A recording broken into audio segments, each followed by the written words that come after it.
Hello students, कैसे हो आप सब। मैं हेमंत कुमार तेजस केमिस्ट्री क्लास के एक नए वीडियो में आपका स्वागत करता हूं।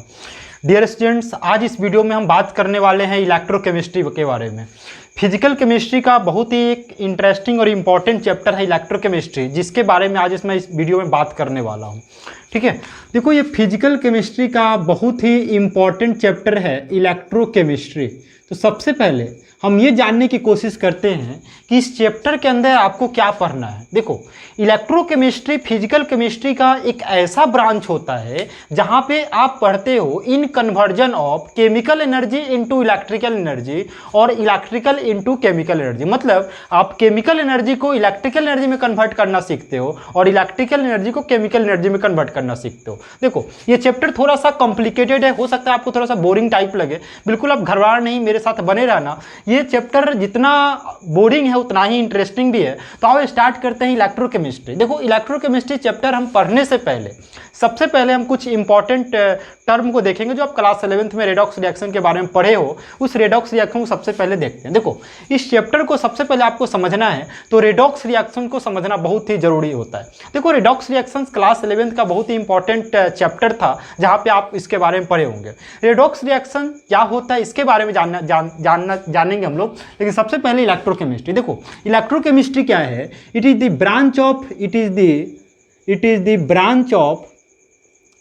ब्रांच ऑफ केमिस्ट्री या physical chemistry in which a study about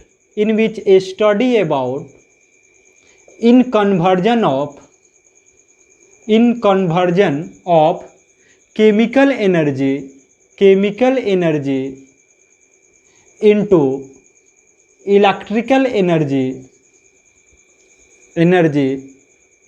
and electrical energy into chemical energy. मतलब ओवरऑल इस चैप्टर में आप यही पढ़ोगे कि केमिकल एनर्जी को इलेक्ट्रिकल एनर्जी में कैसे कन्वर्ट करते हैं और इलेक्ट्रिकल एनर्जी को केमिकल एनर्जी में कैसे कन्वर्ट करते हैं। और दूसरे तरीके में कहो तो इस चैप्टर के बारे में आप बैटरी के बारे में स्टडी करोगे, सेल के बारे में स्टडी करोगे। ठीक है, तो आई होप आपको समझ में आ गया है कि इस चैप्टर के अंदर आपको पढ़ने क्या है। चलो, अब इसके पहले हम क्या करते हैं, कुछ इंपॉर्टेंट टर्म को देखते हैं जो आपको इस चैप्टर को समझने में काफ़ी ज़्यादा हेल्पफुल करेंगे। चलो आओ, सबसे पहले जो हम इंपॉर्टेंट टर्म जो पढ़ने वाले हैं वो डेट इज रेडॉक्स रिएक्शन। ठीक है, सबसे पहले हम चर्चा करेंगे रेडॉक्स रिएक्शन के बारे में। रेडॉक्स रिएक्शन क्या होता है? देखो, रेडॉक्स रिएक्शन के बारे में कहीं ना कहीं आप ना कुछ तो जानते हो कि रेडॉक्स रिएक्शन क्या होता है। देखो, रेडॉक्स रिएक्शन क्या होता है इसको हम जरा समझते हैं। देखो, रेडॉक्स को अगर अब इस वर्ड को तोड़ोगे तो दो वर्ड में आपको ये क्लासिफाई हो जाएगा, रेड और फिर ऑक्स। देखो, रेड का मतलब होता है बच्चों रिडक्शन, रेड का मतलब होता है रिडक्शन और ऑक्स का मतलब होता है ऑक्सीडेशन।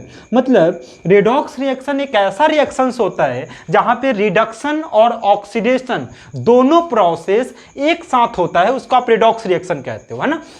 देखो, रिडक्शन और ऑक्सीडेशन मतलब अगर आप इस चैप्टर को समझना चाहते हो अच्छी तरह से तो आपको ये दो टर्म जो दिखाई दे रहा है रिडक्शन ऑक्सीडेशन, ये समझ में आना चाहिए, ये पहचान में आना चाहिए कि किस एलिमेंट का, किस कंपाउंड का रिडक्शन हो रहा है और किसका ऑक्सीडेशन हो रहा है। ठीक है, तो आई होप आप इसके बारे में स्टडी करते हैं। देखो, रिडक्शन क्या होते हैं। देखो, रिडक्शन और ऑक्सीडेशन का बहुत सारा आप मीनिंग जानते हो, ये कैसे ये पहचानेंगे उसके बारे में बात करेंगे।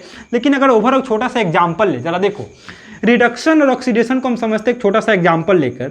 जैसे मान लो कि मैग्नीशियम क्लोराइड है। ठीक है, देखो मैग्नीशियम क्लोराइड, इसको अगर आप इलेक्ट्रोलाइसिस करते हो तो ये ब्रेक हो जाता है Mg प्लस Cl2। जरा समझो, जैसे ही मैग्नीशियम क्लोराइड को आप ये इलेक्ट्रोलाइसिस करते हो तो ब्रेक होता है Mg प्लस Cl2 में। तो यहाँ पर हम यहाँ देखें तो देखो Mg यहाँ पे कन्वर्ट हो गया Mg में और Cl2 कन्वर्ट हो गया। जरा सा ध्यान देना।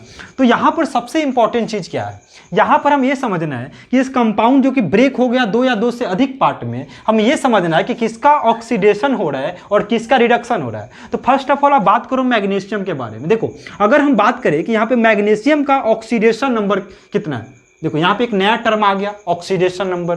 ठीक है, घबराओ नहीं, हम बताने वाले कि ऑक्सीडेशन नंबर होता क्या है। लेकिन सबसे पहले आप देखो यहाँ पर मैग्नीशियम का ऑक्सीडेशन नंबर कितना है।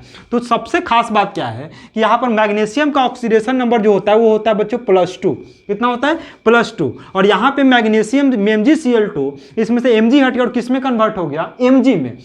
यहाँ पर आपसे कोई पूछे कि बताओ Mg का ऑक्सीडेशन स्टेट कितना होता है, तो Mg का ऑक्सीडेशन स्टेट यहाँ पे 0 होता है।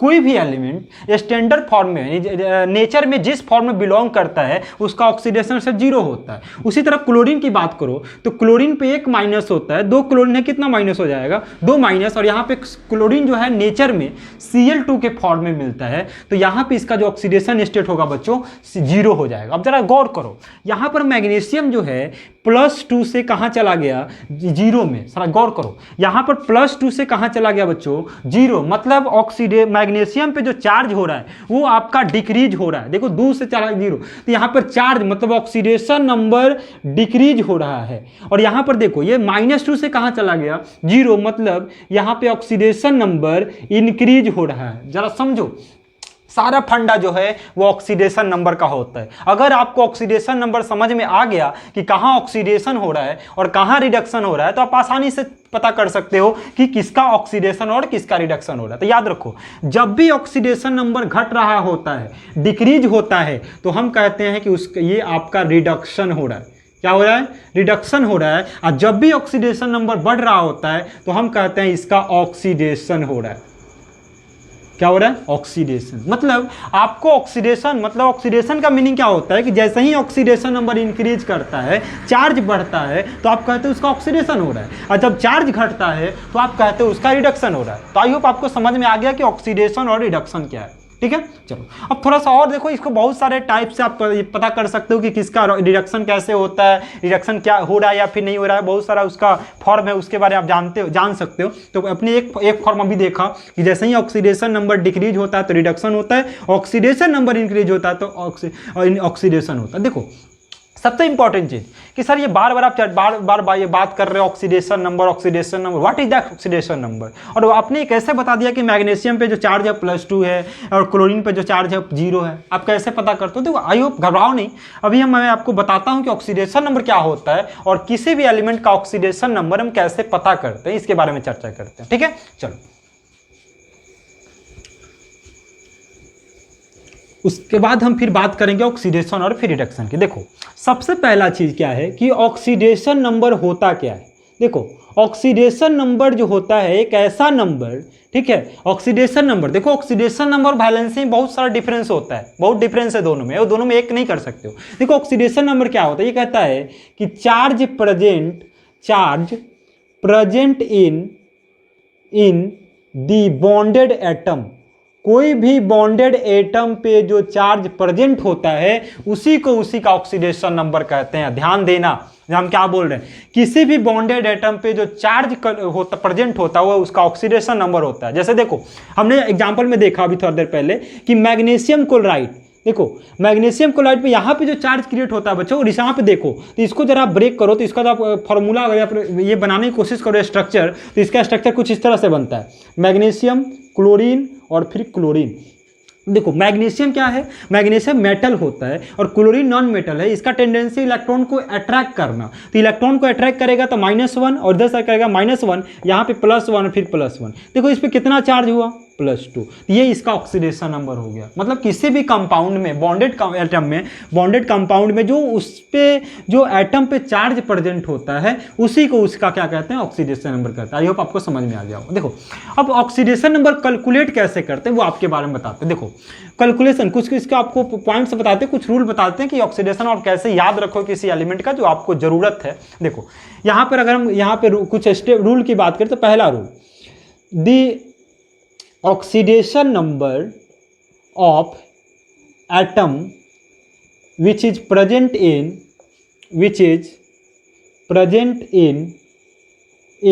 standard state इन नेचर, मतलब इन नेचर में जो एटम जिस स्टेट में प्रेजेंट होते हैं उसका ऑक्सीडेशन नंबर जो होता है बच्चों वो 0 होता है। याद रखिएगा, जैसे देखो क्लोरीन जो है नेचर में Cl2 के फॉर्म में मिलता है, तो इसका ऑक्सीडेशन नंबर कितना हो जाएगा 0। ऑक्सीजन नेचर में O2 के फॉर्म में मिलता है, तो ये क्या होता है, इसका ऑक्सीडेशन नंबर कितना हो जाएगा 0। ओजोन O3 के फॉर्म में मिलता है, तो इसका ऑक्सीडेशन नंबर 0 हो जाएगा। सोडियम Na के फॉर्म में मिलता है, इसका ऑक्सीडेशन नंबर 0 हो जाएगा।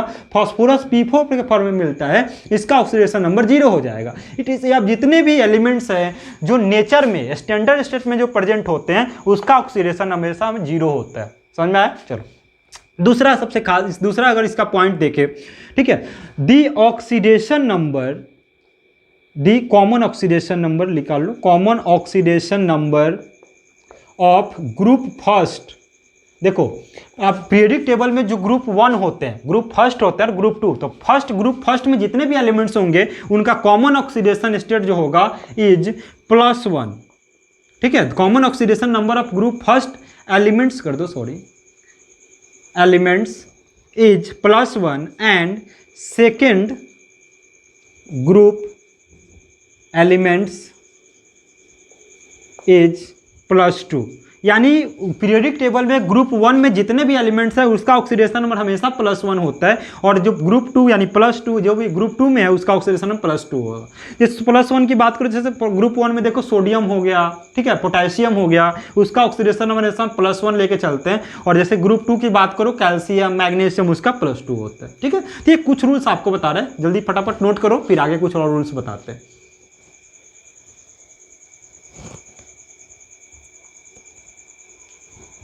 चलो अब यहाँ पर कुछ, यहाँ पर और आपको रूल, कुछ 2-3 और रूल बता देते हैं, फिर हम आगे की तरफ बढ़ेंगे। चलो देखो, उसके बाद है the oxidation number, the oxidation number of oxygen, oxygen in एक मिनट, is generally -2 but in peroxide -1 और in superoxide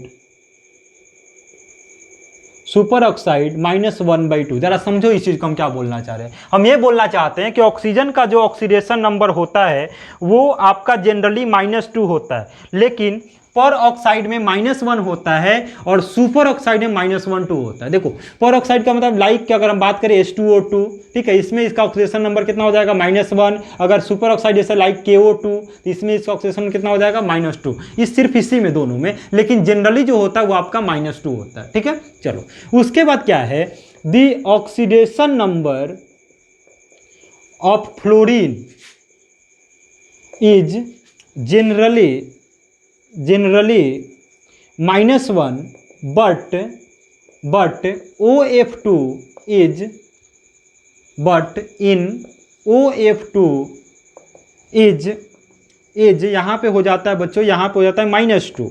मतलब जनरली फ्लोरीन का जो ऑक्सीडेशन नंबर होता है वो -1 होता है, लेकिन जैसे ही OF2 की बात करें, ओनली OF2 में, ऑक्सीजन डाइफ्लोराइड में, इसका ऑक्सीडेशन नंबर -2 हो जाता है। इस चीज़ को आप याद रखोगे। ठीक है, एक और पॉइंट्स आपको बता देते हैं, the oxidation number of hydrogen is +1 but in metal hydride is -1। ठीक है, देखो ऑक्सीजन का जो हाइड्रोजन का ऑक्सीडेशन नंबर जो होता है वो +1 होता है, लेकिन जब मेटल हाइड्राइड, जब किसी मेटल के साथ बॉन्ड बनाया हुआ होता है तो उस कंडीशन में इसका ऑक्सीडेशन नंबर कितना हो जाता है बच्चों, -1 होता है। तो ये कुछ रूल्स आप याद रखोगे जनरली। ठीक है, उसके बाद फिर हम आगे बढ़ते हैं, तो ये कुछ ऑक्सीडेशन नंबर क्या होता है, कुछ रूल्स आप इसको याद रखो। ठीक है, चलो देखो फिर उसके बाद हम आगे की तरफ बढ़ते हैं, इलेक्ट्रोकेमिस्ट्री चैप्टर, जो कि ये तो बेसिक्स था 11th क्लास का, उसको हमने थोड़ा सा क्लियर कर दिया यहाँ पे। अब देखो यहाँ पर हम बात कर रहे थे, किसकी बात कर रहे थे बच्चों, रेडॉक्स रिएक्शन। देखो हम बात कर रहे थे रेडॉक्स रिएक्शन की बात कर रहे थे। रेडॉक्स मतलब यहाँ पर हमने बात किया था रिडक्शन की, और दूसरा बात किया था ऑक्सीडेशन की।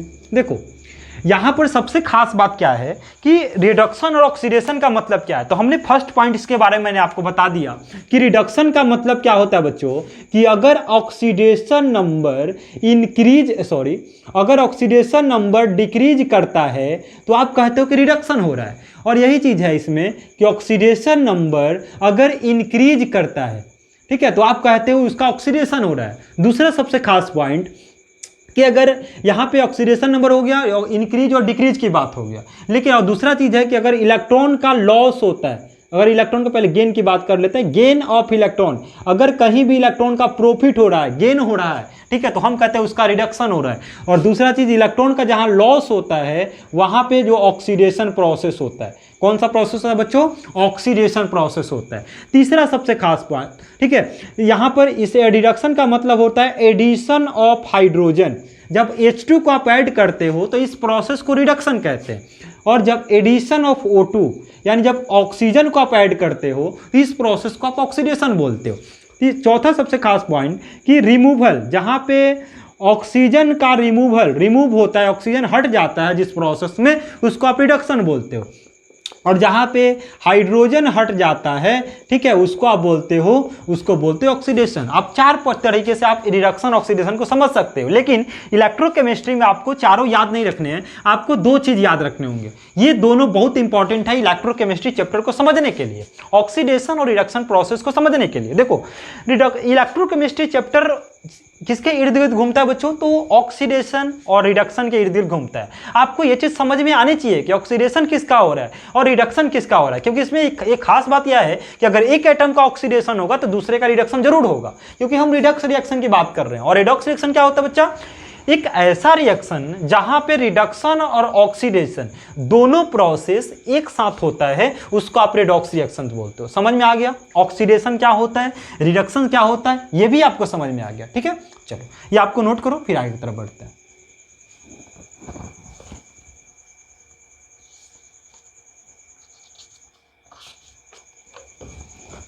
चलो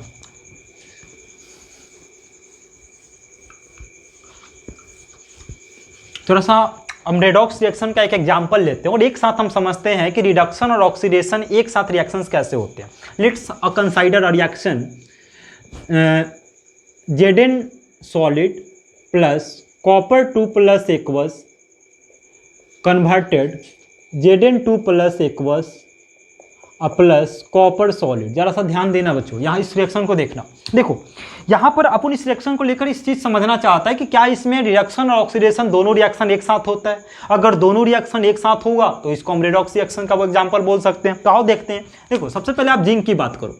देखो यहाँ पर हम जिंक की बात करते हैं। देखो जिंक जो है Zn से किस में कन्वर्ट हो गया बच्चों, Zn2 प्लस में। मतलब यहाँ पर इस पर कोई चार्ज कितना है बच्चों, 0, और यहाँ पे चार्ज कितना है, +2। इसी तरह कॉपर की बात करो तो कॉपर किस में कन्वर्ट हो गया, यहाँ पर +2 इसका चार्ज है और कहाँ पे चला गया, 0। जरा खुद से दिमाग लगाओ कि जिंक जो है 0 से 2+2 में चला गया, मतलब ऑक्सीडेशन नंबर जो है वो आपका इंक्रीज कर रहा है।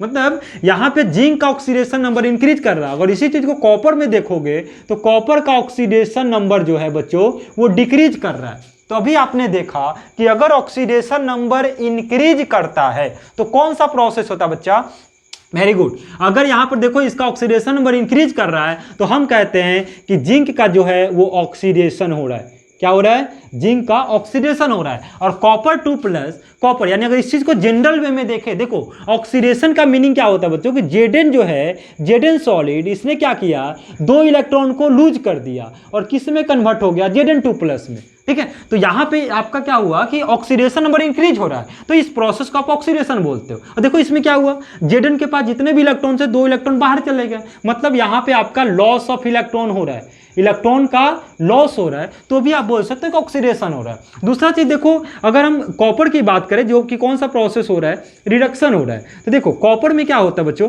कि कॉपर 2 प्लस था, इसको जैसे ही Zn ने अपने 2 इलेक्ट्रॉन लूज किए, इस 2 इलेक्ट्रॉन को कॉपर ने एक्सेप्ट कर लिया और किस में कन्वर्ट हो गया, कॉपर सॉलिड में।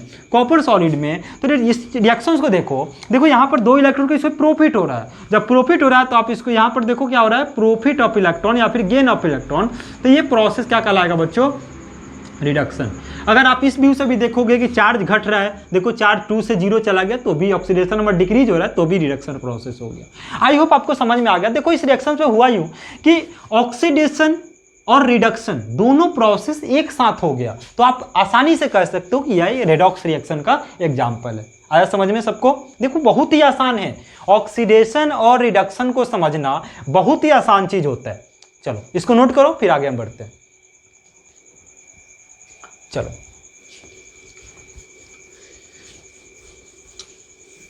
देखो इसमें अब हमने ये बात किया, इस रिएक्शन से हमने क्या बात किया। देखो हमने इस रिएक्शन में बात किया कि ओवरऑल अभी तक जो हमने इलेक्ट्रोकेमिस्ट्री चैप्टर के बारे में बात किया, आपको ये बताया कि रेडॉक्स रिएक्शन क्या होता है, ऑक्सीडेशन नंबर क्या होता है और ऑक्सीडेशन नंबर को कैसे कैलकुलेट करते हैं, ये चीज़ आपको बता दिया मैंने।